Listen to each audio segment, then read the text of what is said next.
நடக்கும் ஊர்வலம் உன்னோட கன்னத்திலே வைக்கலாமா?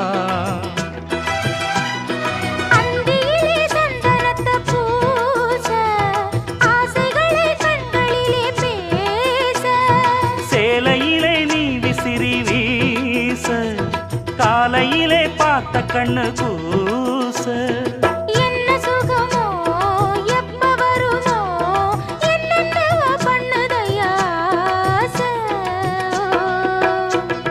மலையோரம் மாங்குருவி மாவிலையில் பாட்டெழுதி பாடுதடி